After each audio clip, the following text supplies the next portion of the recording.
If it's for the good guy. Yeah, you got that work. Wow, this is a really good panel. We never have panels This like is really interesting. We've had a lot of panels where it's mostly the girls say, "Fuck no, I ain't delivering my shit." Like I'll choose that all day.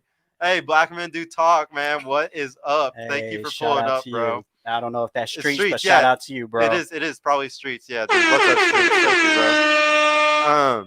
Now I want to know, what can y'all improve on? What's something that we can get better at so we're better in a relationship? We'll start with you again. I would say vulnerability. I recently learned that I have a very hard time being vulnerable with people in general, but especially men. When it comes to men, I'm very, I guess, hard body. Like I try to act like I have everything together, like I have no emotions. So I definitely am working on just being more vulnerable. You don't want to push away the perfect guy. It sounds like you got a lot going for you, so you don't want to push away like the really good one, acting like that, acting a little stuck up there or something. Your pride's gonna get to you.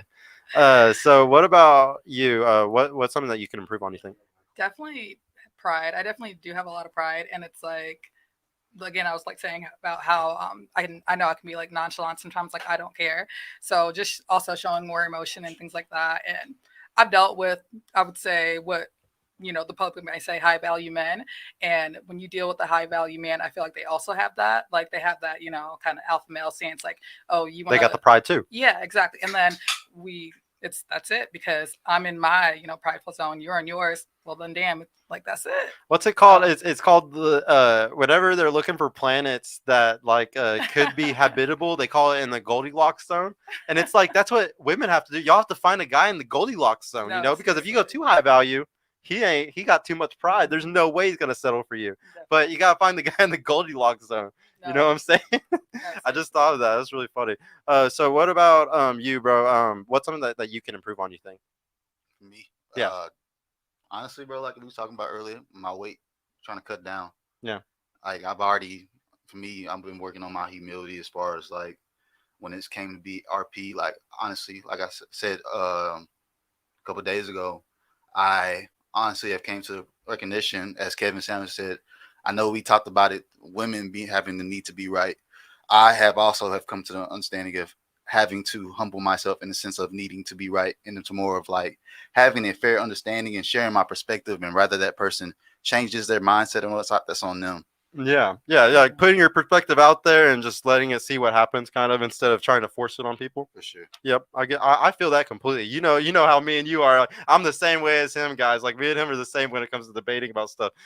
So what about for you? What can you improve on? I would probably piggyback off of the previous answer, vulnerability, not, being so hard body, I guess, acting like I have it all together and not needing anybody for anything and being misindependent. And, it's hard to break out of when that's all you're raised a certain way, so you act a certain way in adulthood. And I would also honestly say my attitude, because when I get angry, it'd be over. It's over. I gotta ask really quick though, since it's kind of feels like a trend. Is this vulnerability issue? Is it because of trauma? Is it because something happened with the guy? Sure. Yes. So this is because other guys fucked up or did certain things. So now you're not like, even guys. Yeah, period. Okay. People, period. Okay. Friends, so, but stuff has happened to made y'all like at this point where there's a lot of guys that are kind of getting the shit in the stick because of something else that happened to you in your past, though. Yeah. Unfortunately, I'm hyper aware now. Like, and my friends have actually told me like they feel like I look for it, but it's because when you have been right so many times about certain things, you're like, I can see it. I can see it. Yep, it's coming. You know what At I least mean? you're seeing the red flags. So what about you? What can you improve on, you think? I'd have to say probably vulnerability and patience, because of the same, like I could have feelings for you and I may not tell you just because I feel like, oh, you don't deserve it, or maybe you might not take it the same way, or maybe if I'm giving myself, it might be too soon or too something. So I'll kind of sit back, see how you feel, and, put myself out there, maybe not. And I'll probably say patience, just because, like I said, I'm a daddy's girl, so we had it together, and I'm a mom, so I got it together. So you expect any man to be the fucking man, So it's like, I have to tell my friends sometimes it's frustrating. Like I shouldn't have to tell you how to date me. Like I'm easy. Like I said, I'm that girl. Like whatever you want to do, I'm with it. So if I have to tell you to be consistent, if I have to tell you to call me, if I have to tell you, it's like sometimes people say, well, men aren't told or taught, you know what I'm saying, how to date women. Like, Mhm. you know, that they have a Southern girl or other women, they just let them sit back and don't let them do, you know, don't make them do certain things. There are women that'll cook, clean, and do it all. And so a man doesn't know to take out the trash or open the doors or things like that. Like I said, you know, being a mom, I understand what you're saying because it's hard. Like, I don't like simple things like toilet seats being up. You know what I'm saying? Like I Yeah. said, my son always, you know, toilet seats always down, always opens the door for me. Like, he's the man. So if I come in and I'm on a date and you don't open the door for me, it's like, and I try to be patient. Like, okay, you know, maybe it's been a long time for him too, or maybe he just doesn't know. So I just have to think patience and can't think because of how I was raised and how I'm raising that he understands the same. I'm super curious if these guys are the type of guys that like literally aren't learning it like you're saying, or if they just don't care. Like if they get so much play, they're just like, I really don't give two shits about I this feel person. like they don't care. Okay, At yeah. this day and age, I feel like it's like we're grown. Yeah. You be Yeah. on social media. Yeah. We're exposed to everything. Y'all know what chivalry is. Like they know what they're supposed to do. And it's Yes. like my thing is, I just take things at face value. You are what you show me, essentially, and I, you know, try to give people grace. But at the same time, you know, we're at the age where you know what you're doing. You know how to. So you know. yeah. So he's choosing not to be traditional. Now I gotta ask, do y'all think that they're choosing not to be traditional because y'all aren't traditional women? Let's start over here really quick. Do you do you think that he might be like, why should I be doing all this traditional stuff when she's a mother that's 38 and like she's not a very traditional woman. Why should I sit here and be traditional for her?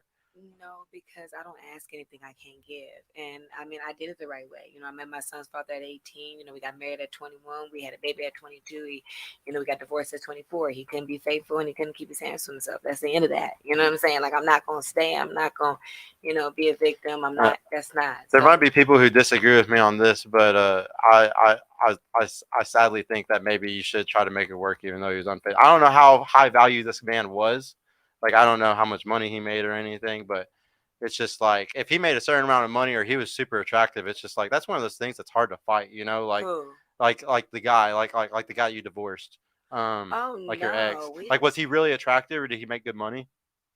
Well, we were 18 when we met. Oh, so he was also your age too? Yeah, and Okay. so I mean now, like my son's 15, so we've been divorced 14 years. He's remarried, got 2 other kids. Like no, like But you don't think it could like do you think he cheats on that new wife that he has?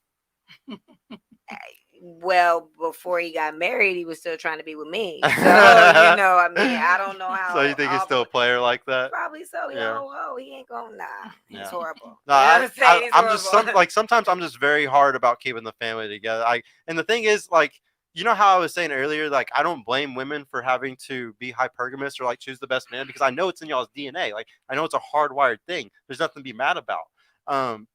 I feel the same way for those guys that I consider high value because to be able to get that burning, genuine desire out of multiple women like that, that is something that is extremely rare. That's why a guy, for all of history, Genghis Khan, Alexander the Great, these people were looked at as badasses because they had families across the world and they had tons of kids and stuff like that. Like they could get sex from multiple different kinds of women. And that's what made them so valuable. That's actually what made the women like them so much. You know what I'm saying?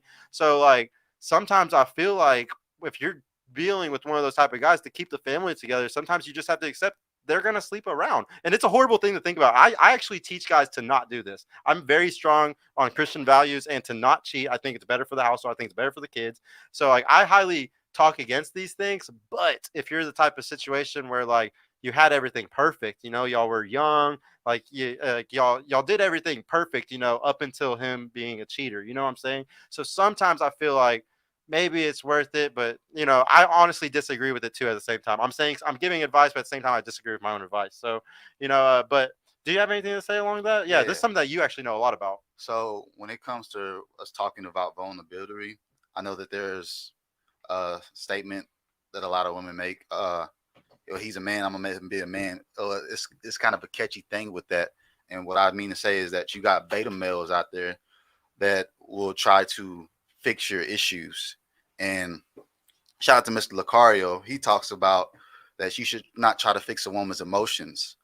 A lot of times, when men go through trauma and hard situations with women, they try to fix their emotions. No, what you rather need to do is allow her to sit in her emotions until y'all can talk as regular human adults instead of like going back and forth, because that's really a big norm, especially in the Black community. It's more of like bickering and trying to argue back and forth. Actually, it's not said, but a lot of times, let's just be fair. When men go back and forth with women, you're not in your masculine energy. True. You're in your Yeah. feminine energy. So what you need to do is that you need to hear her out. You need to say what you need to say. If she doesn't listen, that's on her. But you don't need to try to go back and forth, because women are the masters of emotions. So as a man, you're never going to win trying to go back and forth with a woman. And Yep. so you need to speak your piece. Whatever happens, happens. But she needs to sit in those emotions. And when y'all can come and talk as regular adults without her being too emotional, that is how the solution is going to happen. Yeah. So let me ask you. So how should I take it if there's a man that's always in his emotions and always, it's like always something about his emotions and his feelings, and I don't feel safe to express how I feel because he's always making it about him? You mean like he's always aggressively emotional? Is that what you mean by that? It's not like how you're saying to sit there and listen. I understand that, I agree, but if he's not sitting there and listening, then how can we move forward if he's always in his feelings and it's always about him? Like, is that just going to tell me that that's not somebody that's for me? Or is that when I'm supposed to be patient for him to sit and get out of his feelings? honestly, that would probably be your best bet to lead a relationship, because it's, with those type of men, it's always going to be a monotonous cycle, because emotional men are not wrapped up in their masculinity. They're wrapped up in their feminine. Now, politically correct, the social society would tell him that he is being masculine when he's not being masculine. But yeah, you're never. This is the thing. I understand that women, they want to try to get the bad boy to try to fix him. You're never going to fix a man. That man has to work on himself and fix his internal and mental problems. You did everything perfectly, but the problem, I can tell you right now, the problem was at the very beginning of the vetting. Like, did he have some type of family issues? Did he not have a mother or father? Was there anything missing like that? He was raised by his mom. Yeah, so his like, mom left his dad. and So. sadly, I think you did everything right, except for the one vetting issue, is that you saw that red flag and you kept him, but that's honestly what the red flag was. Like, that's all it was. And that emotional issue, like he's saying, it's probably never going to go away because it's instilled in him from his mother. So like, but honestly, yeah, you did your best. I think that, like, I give you props, honestly, for how you handled it. Like, honestly. I got a question Yeah, go ahead. regarding that. Now, this is no shots at you, though. What other male figure do you have in your life other than your father that would be a great male figure for your son? Well, up until about a year ago, he had my bonus dad, my stepdad. He had passed away from a heart attack. And he actually has his dad. Like, his dad is Fully there. 30 minutes away. He just hasn't seen him since June. He has the kind of dad, like, if my son is a teenager, so if he wants to hang with his friends and say, hey, dad, can I come over tomorrow, instead of the next day, his dad gets mad. So his dad hasn't contacted our son since June. My son's birthday was in August. It's January 2023. Yeah. So it's a choice. Like, I'm not that mom. Like, whatever you want to do, you can call him, text him, get him. It's been 14 years, but that's it. So it's just football, family, friends, family, things like that. But he's an AB honor roll student. He's in football, basketball, and track. I think I do all right. Yeah. Did you have another question? I do. And this is going to be a controversial take, and this is for the ladies. Do you think as a single mother, you can properly raise a young man to be masculine?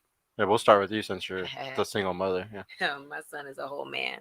But yeah, me and my son are, it's hard sometimes because he recently told me that he's going through things that I can't help him with.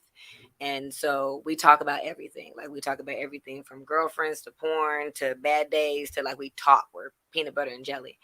But there's things that I can't help him with, and it's frustrating because he does have a father that's here and he chooses not to be. So I definitely feel that men don't realize how